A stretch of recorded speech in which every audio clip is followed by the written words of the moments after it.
Welcome to Blizzard Fire. We hope this video helps fire up your solution. In this video, I will show how to prepare kale for salad.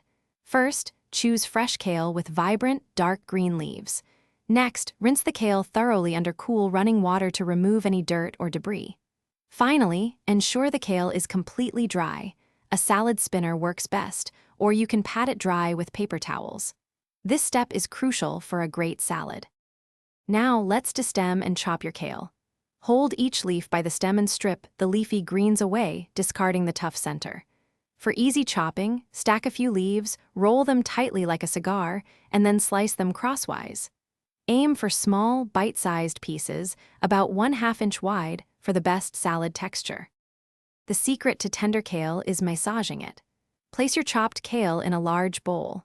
Drizzle in about 1 tablespoon of olive oil, a pinch of salt, and a squeeze of fresh lemon juice. Now, use your hands to gently massage the kale for 2 to 3 minutes.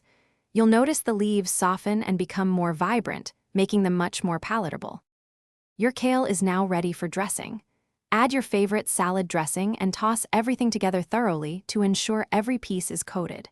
For a fantastic audio experience while cooking, check the description for a link to the Echo Dot smart speaker, along with other great deals. Serve your delicious, tender kale salad immediately or chill it for a short time to let the flavors meld. Enjoy your healthy creation. Thanks for watching. If you found this helpful, don't forget to like and subscribe.